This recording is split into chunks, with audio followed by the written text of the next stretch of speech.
eu sou a Reda Redipatia e hoje eu estou aqui para o nosso primeiro fabuloso destino dos livros que eu li. Esse será um quadro em que eu vou falar sempre das minhas leituras do mês anterior, no caso, do mês de maio. Tá um pouquinho atrasada, eu espero conseguir trazer esse vídeo das próximas vezes um pouquinho mais no início do mês, do próximo mês, né? Mas vamos que vamos. O mês de maio tiveram muitas leituras. Esse ano eu tô aquele pico de altos e baixos. Um mês eu leio muito, outro mês eu leio quase nada. Mas o mês de maio foi um mês que me surpreendeu, porque teve muitas leituras que eu senti que foram muito produtivas, muito legais, muito enriquecedoras. E também algumas um pouco fora do estilo de leitura que eu costumo fazer. E a minha primeira leitura foi a HQ de Fahrenheit 451. Para quem não conhece o livro, ele é um livro distópico, que é do autor Ray Bradbury, escrito na década de 40, e que com o tempo se tornou um clássico. A história é muito interessante porque o autor conta nesse mundo distópico em que as pessoas vivem, digamos assim, superficialmente. As pessoas estão acostumadas a ter relações que se resumem às que elas conseguem ver através das televisões. Então a gente vai conhecer aqui o bombeiro chamado Montag, que em vez de apagar fogo, como a gente está acostumado a ver, ele na verdade coloca fogo. Então a figura do bombeiro aí é um pouco reversa e ele coloca fogo em coisas específicas. No caso, essas coisas específicas são livros. Então os bombeiros vão até os lugares, descobrem, olha, tem livro aqui, vamos botar fogo. Mas isso por quê? Porque é proibido ler nesse mundo distópico, as pessoas não podem ler. Então o ato da leitura se tornou proibido. E o que é muito interessante na história é que não foi uma proibição que nasceu do governo ditatorial, digamos assim. Ele nasceu da próprio pedido da população, que com o tempo começou a rechaçar a literatura e tudo que lhe incomodava, e acabou gerando essa situação que virou uma normalização de que era proibido ler. Mas o Montag, que é esse bombeiro, ele nota nisso uma coisa fora do comum. Gente, por que a gente não pode ler? Então aí começa a ter uma reviravolta muito grande nessa história, porque, digamos assim, ele é aquela peça, né, do sistema da engrenagem que dá defeito, e aí começa a ter um monte de repercussões. Esse livro aqui já tem resenha no blog, eu vou deixar o link para vocês, tá bom? E a HQ, que foi a que eu li, que é essa daqui, ela é uma HQ que foi adaptada de Fahrenheit 451, e foi autorizada pelo próprio autor. À época do lançamento, 2012, salvo engano, o autor ainda era vivo e ele autorizou que o Tim Hamilton fizesse a adaptação da HQ. A adaptação é super fiel ao livro, tão fiel que eu tive a sensação em alguns momentos que ela é um resumo do livro. E eu tenho a sensação que adaptações geralmente não são bem resumos, mas aqui ele tem tantos trechos que são retirados do livro e colocado que eu tive a sensação que às vezes as ilustrações, né, da HQ em si, os desenhos, eram mais, sabe, para acompanhar o que está escrito e não para te indicar algum acontecimento. Então, assim, apesar de eu ter achado ela muito bem feita, como adaptação, você vê que ela manteve muito a essência do livro, mas eu achei também que ela perdeu um pouquinho porque o texto dela diz tudo e as imagens estão ali só que meio que para ilustrar o texto que foi colocado. Então eu gosto mais das HQs geralmente quando o desenho também tá ali te dizendo alguma coisa que as palavras não estão falando. Mas isso é uma opinião super personalíssima, né, gente? A próxima leitura, que é esse daqui, fofíssimo, fofíssimo, Agora e para sempre, Lara Jean. Esse ano, quando lançou na Netflix PS Eu Ainda Amo Você, da Jenny Han, que é o segundo livro da trilogia Para Todos os Garotos que Já Amei, eu fui super empolgada a ler PS, que eu ainda não tinha lido, e aí eu falei, gente, tem alguma coisa errada. Aí eu fiz a releitura de Para Todos os Garotos que Já Amei, que é o livro 1, e depois li PS. PS foi uma leitura, assim, mais ou menos. Teve algumas coisinhas que me desagradaram, eu vou deixar o link da resenha para quem quiser conferir. Tem resenha dos filmes também no blog. E aí eu acabei terminando de ler o segundo e resolvi dar um tempinho para ler esse daqui, para ver como que ia ser a experiência. E foi uma surpresa maravilhosa. Para mim aqui a Jenny Han conseguiu recuperar a essência que eu achei que tinha sabe, perdido um pouquinho no segundo livro. E a essência da Lara Jean tá toda aqui de novo nesse terceiro livro. E o que é muito legal é que é o encerramento da trilogia, da história da Lara Jean, e a autora consegue dar aquele tom, assim, de decisões, de momento de vida que a gente está, assim, prestes a dar um passo muito importante. Afinal, a Lara Jean está se formando na escola, está prestes a ir para a faculdade.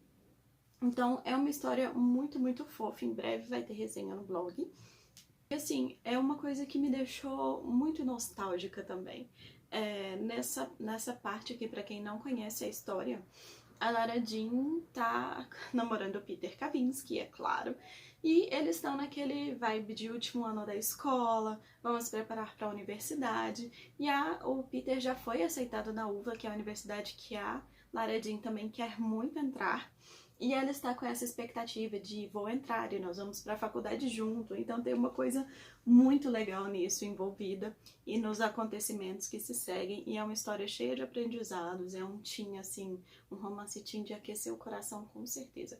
Para mim a autora fechou com chave de ouro a história da Lara Jean.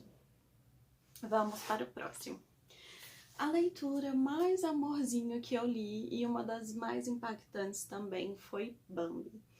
Bambi é um livro lançado do Felix Salten, bem antigo, ele é de 1923, e é uma história totalmente madura. É inspirada numa fábula, que fábulas são aquelas histórias em que os animais são os protagonistas, e tem aqueles atos que são mais ou menos humanos, mas ainda assim tem um diferencial para uma fábula, porque aqui nesse livro, além dos personagens terem esses atos um tanto quanto humanos, porque você vê as relações deles e as conversas, a figura humana também está presente nesse livro. Então é muito interessante essa visão que o autor trouxe nessa época. Ele é considerado um dos primeiros livros ecológicos. Se você está se perguntando, esse livro aqui realmente é o livro que inspirou o filme da Disney. A animação da Disney do Bambi foi inspirada aqui, mas tem muitas diferenças para o livro. O livro tem uma narrativa muito bonita e acho que a tradução do Peter Risati, eu não sei se eu vou falar o nome dele, Pet, eu não sei, tá? Se eu vou falar o nome dele certo, me perdoa. Mas a tradução também foi muito boa. Então ele tem uma linguagem super rica, muito melódica, muito bonita. E que deixa a gente com aquela sensação, assim, de você estar realmente vendo a narrativa do ponto de vista dos animais. E do ponto de vista dos animais é de arrancar o coração da gente. Não só em questão de caça predatória, mas porque a gente sabe também que boa parte da humanidade ainda é carnívora.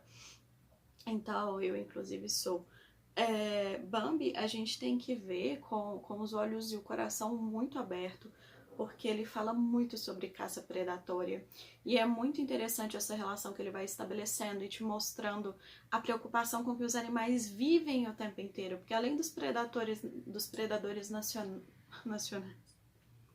porque além dos predadores naturais, né, que já existem, tem o ser humano que aparece ali como quase um ser onipresente e quase como uma divindade, sabe, absurdamente temida pelos animais e que aparece ali como ceifadora, como a própria morte. Então é muito interessante, é muito bonita essa visão e vale a pena demais conferir.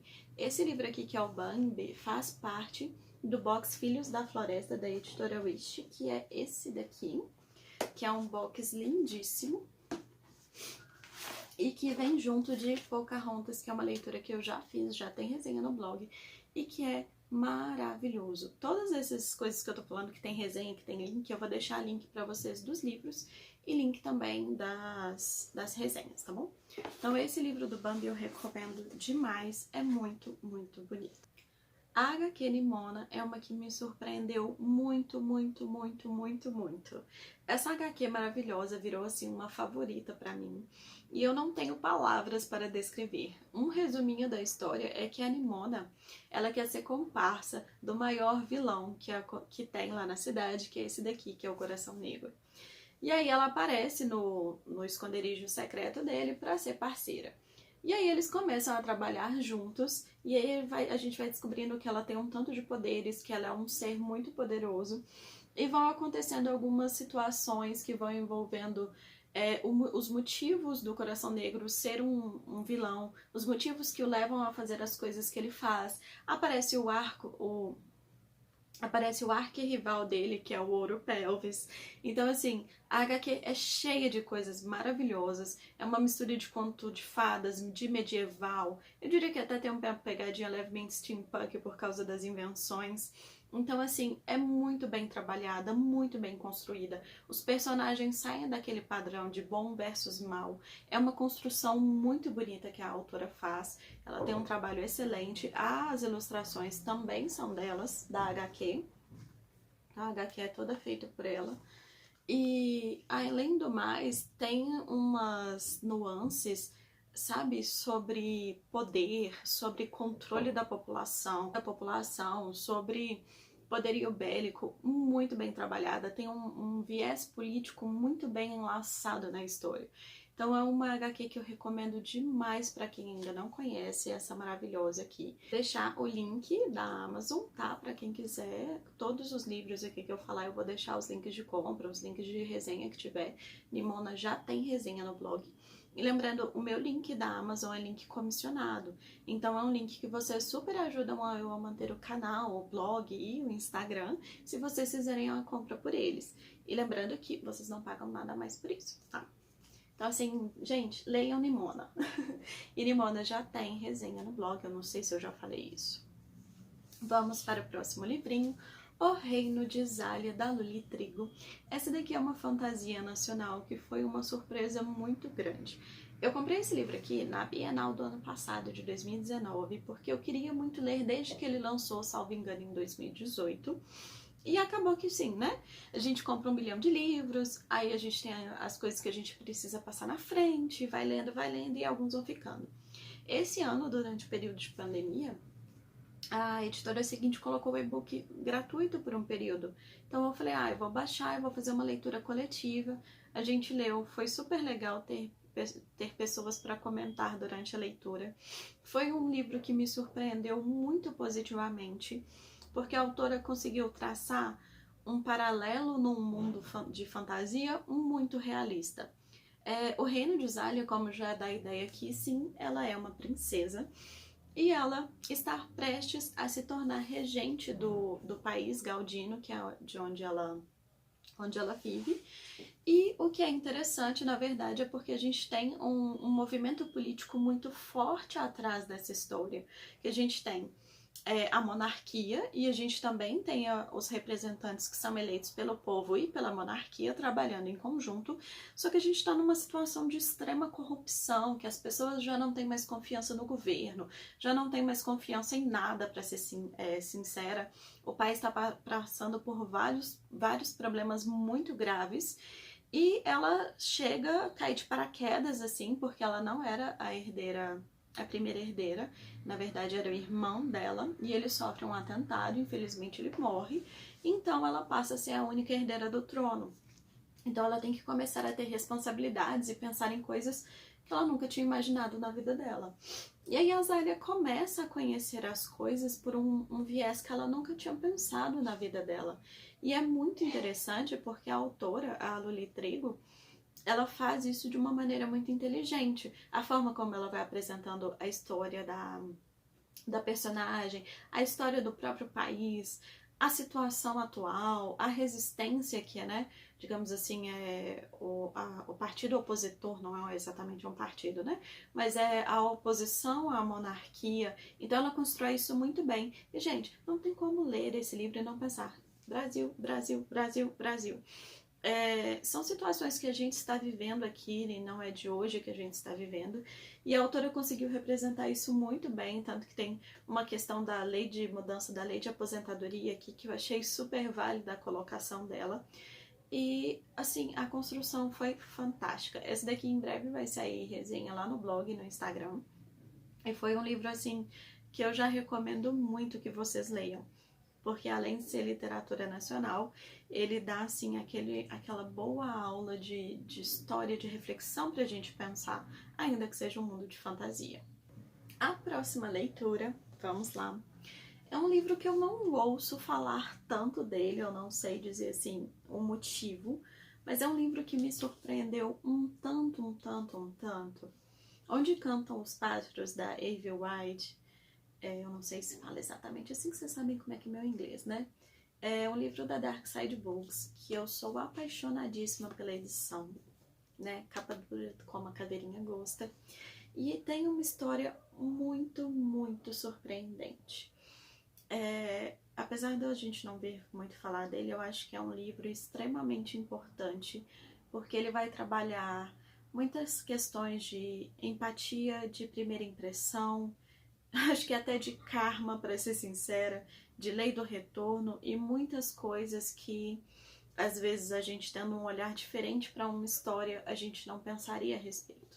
Esse livro aqui ele vai trabalhar duas linhas temporais. A primeira delas, a gente vai conhecer a Jack, que seria na linha atual dela, que ela tem uma fazenda de ovelhas, então ela trabalha nessa fazenda dela, ela faz o tosqueamento das ovelhas, e a gente vai conhecer daquilo ali, e o dia a dia dela, e o que vai acontecendo, e aí acontecem umas coisas estranhas, e você percebe que ela tá meio que fugindo de alguém, fugindo do passado dela, e a gente fica meio sem entender aquilo ali, quem que faria mal a ela, o que poderia ter acontecido.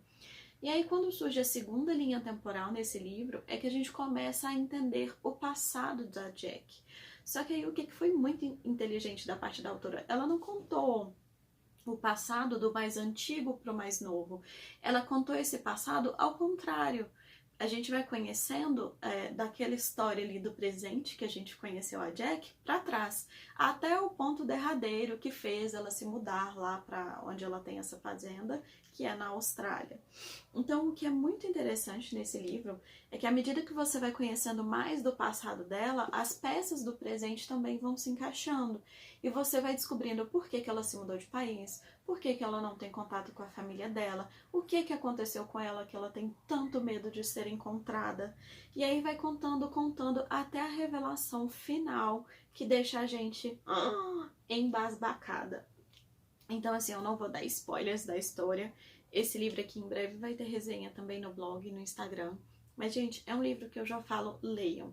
É uma narrativa muito envolvente, a narrativa da autora, com certeza o tradutor também fez um trabalho excelente. E a gente tem uma perspectiva muito forte, mas eu vou deixar o lembrete de que pode ter cenas de gatilho aqui, porque tem algumas situações de prostituição, de abusos, ou quase acontecendo abusos, tem bullying. Então é bom lembrar que alguns temas mais sensíveis vão surgir nessa história, então leia ciente disso. Mas é um livro que eu recomendo muito. O próximo livro, Cidade nas Trevas, do Adam Christopher, que é o segundo livro que sai pela Intrínseca, que é o livro oficial, né, da série de Stranger Things.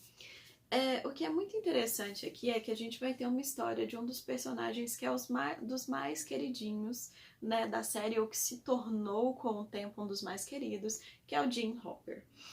Aqui ele está vivendo no período entre a segunda e terceira temporada, nas férias de Natal, com a Eleven, na cabana deles, e ele vai contar uma história para ela, uma história do passado dele.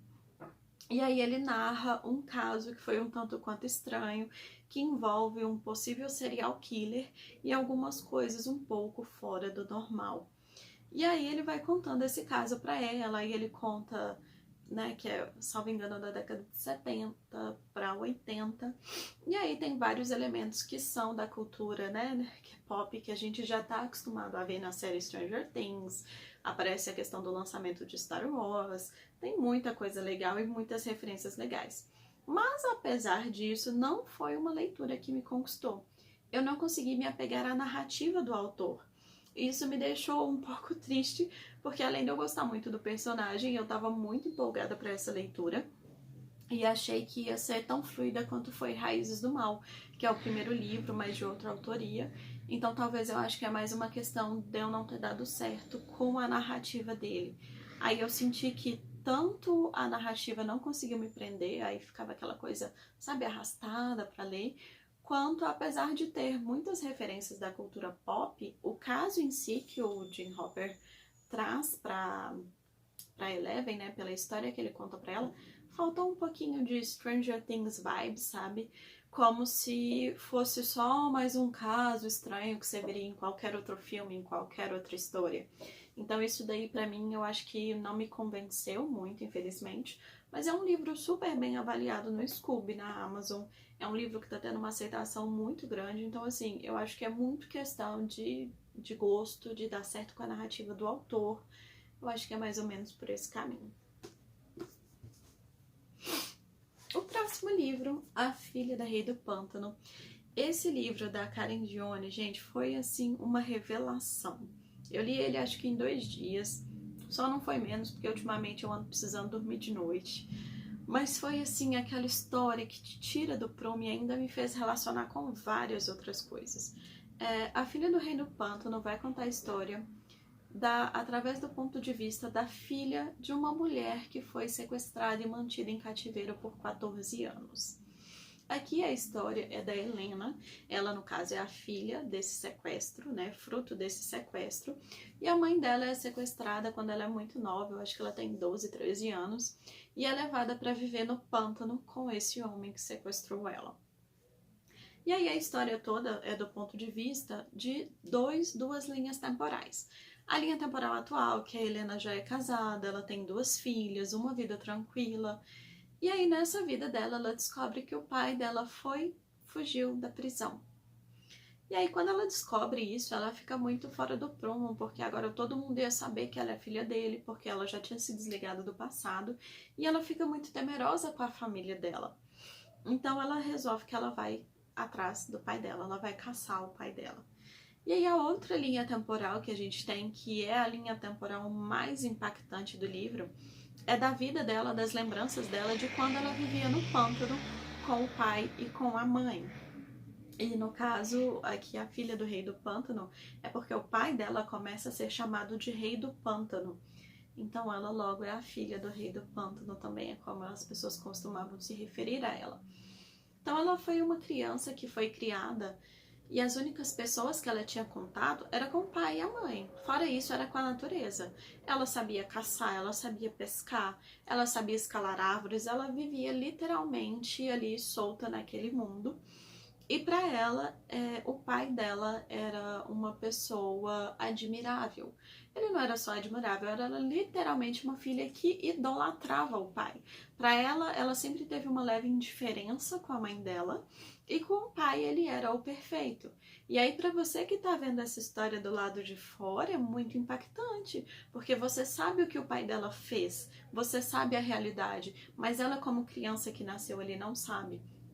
Então, ela vai contando a infância dela até o momento que ela chega numa idade que ela percebe que o pai dela não é tão bom assim quanto ela imaginava. Bom no sentido de coração, que ele não ama ela de verdade.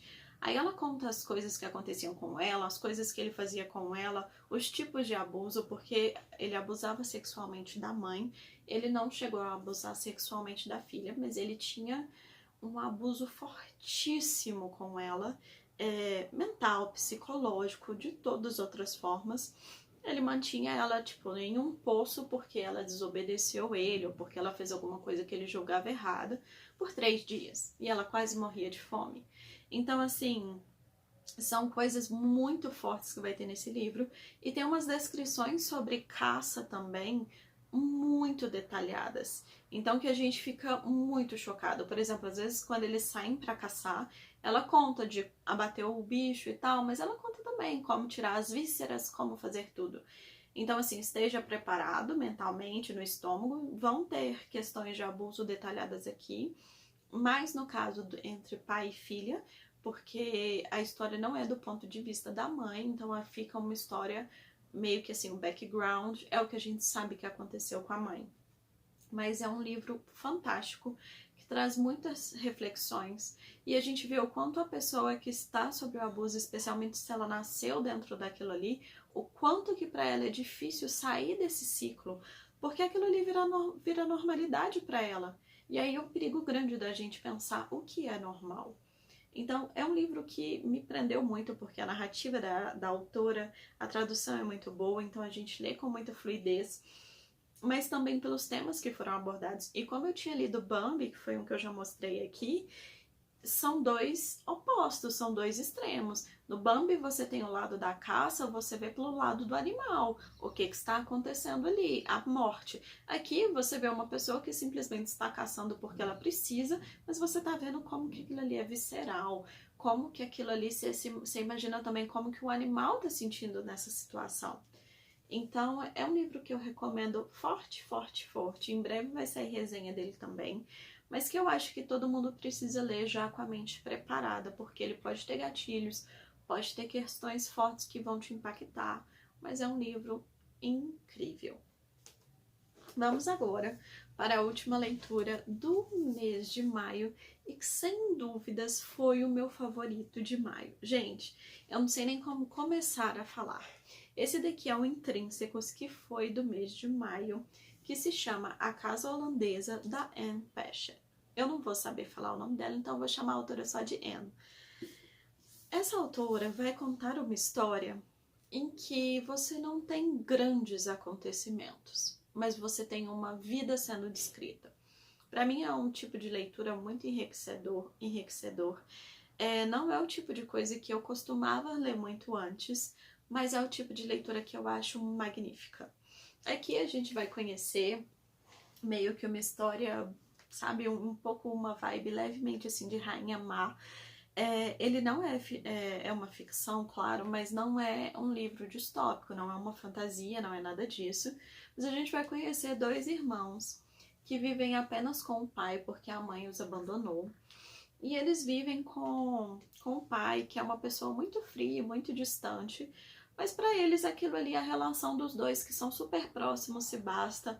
A irmã mais velha, ela acaba sendo uma referência muito forte de maternidade para o irmão. Então a Maeve, que é a irmã mais velha, ela acaba se tornando essa figura materna para o Danny, que é o mais novo. E então a relação dos dois é muito forte desde que eles são crianças. Até aparecer a madrasta má, que é a Andrea, que se casa com o pai deles e leva as duas filhas dela para morar todos juntos na casa holandesa. A casa que é muito interessante porque a casa também é um personagem do livro. Então, assim, é muito bem bolado isso. E aí a história vai sendo contada até o período que eles começam a sofrer nesse relacionamento, porque eles não se davam muito bem com a madrasta, apesar deles terem um bom... E aí o que acontece é que eles começam a ter problemas quando o pai deles morre. Quando o pai deles falece, toda a herança vai para Andrea, que é a madrasta, porque ela tinha convencido o pai a colocar tudo no nome dos dois. Então tudo agora era dela. Nada passou como herança para eles. E aí ela expulsa o Danny, que ainda vivia na casa holandesa com ela, porque o Danny ainda estava no período escolar e tudo e tal, e a Maeve já tinha ido para a faculdade. Então, eles ficam muito sentidos com isso, porque a casa holandesa era o lar deles. E a casa holandesa é uma casa muito diferente, que tem vidros em algumas partes, que antes, quando foi construída, tinha assim, hectares e hectares de terra para ninguém ver, né? Só que com o tempo as terras foram sendo vendidas. E quando o pai comprou essa casa, ele comprou pensando na esposa dele na época, né? Que é a mãe dos meninos. E ele ficou muito empolgado, porque era uma casa muito imponente, mas a mãe detestava a casa. Ela achava aquilo ali uma clausura, apesar de ser tão enorme. Então a casa está muito forte, muito presente, e os dois acabam sendo expulsos depois que o pai morre, são expulsos da casa. Eles nunca mais voltam a pisar nessa casa, mas eles costumavam passar na frente dela e ficar lá dentro do carro olhando e conversando sobre a casa. E aí a vida dos dois vai seguindo a vida, você vai vendo o Danny crescer, fazendo a faculdade de medicina que ele não queria fazer. Ele começa a estudar só porque eles tinham um fundo estudantil que o pai deixou. E a Maeve fala com ele, você vai fazer a faculdade mais cara que tiver para sugar o máximo possível desse fundo estudantil. É o que ele faz a pedido dela. E aí você vai conhecendo a vida dele, o que ele queria fazer, como ele ainda se lembrava do pai, como ele queria seguir a carreira do pai, e é isso que ele vai tomando. E esses acontecimentos são todos pequenos acontecimentos, não é um livro cheio de reviravoltas. É um livro que vai falar sobre a natureza humana, sobre os relacionamentos, sobre as pessoas, sobre o que cada um sente em relação a um determinado fato. Até que em um determinado momento, quando o Danny já é adulto, a vida dele já está construída, os filhos dele já são grandes, a Maeve, que era diabética, ela tem um ataque cardíaco. Então ela fica muito doente, ela quase vai dessa para melhor. E aí quem aparece na vida deles? A mãe que abandonou eles há mais de 40 anos atrás.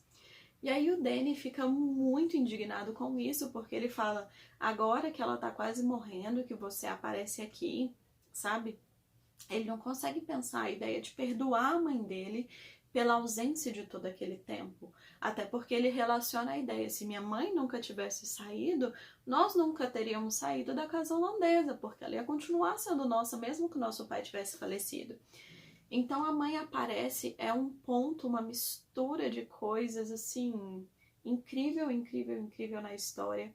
E a gente vai vendo a maturidade disso e a relação que você vê com a figura que a Andrea, que é a madrasta, tem para eles, a visão da própria mãe deles, que é muito forte, que é uma coisa que impregnou a vida deles inteira, a ausência dela. Então, é um livro sobre a vida. Eu não tenho outra maneira de falar. Me lembrou um pouco O Construtor de Pontes, apesar do Construtor de Pontes ter um ponto-chave no enredo, né, que é o retorno do pai para construir uma ponte. Aqui você não tem exatamente isso, mas a ideia de discussões familiares é muito, muito forte nesse livro aqui. Então, acho que são livros que engrandecem muito a gente e que fazem a gente pensar muito na nossa própria vida, nos nossos próprios erros, nos acontecimentos, nas pessoas que passam pela nossa vida. Foi um livro que me fez rir, foi um livro que me fez chorar, o que é um mérito, porque quase nenhum faz. Então, assim, é uma leitura que eu recomendo demais da conta. Esse daqui também ainda não ganhou resenha, mas em breve ele vai ganhar resenha no blog. E eu queria saber de vocês o que mais vocês gostariam de ver aqui no canal, se vocês querem resenhas desses livros, se vocês querem uma resenha mais completa e detalhada, né? Porque aqui eu dei uma pincelada, alguns eu falei mais da minha experiência, alguns eu falei mais dos enredos. Então, assim, o que mais vocês gostariam de ver? Ou se tem algum específico que vocês gostariam de ver uma resenha, é só ir falando que a gente vai fazendo. Não se esqueçam de se inscrever no canal, caso vocês tenham gostado do vídeo, do meu trabalho, queiram acompanhar, ligar as notificações para saber quando tem vídeo novo. E também me contem, além do que vocês querem ver, deixem a curtidinha aí, caso tenham gostado do vídeo. Tá bom, pessoal? Por hoje é só. Beijo, beijo. Espero que vocês gostem e a gente se vê no próximo vídeo.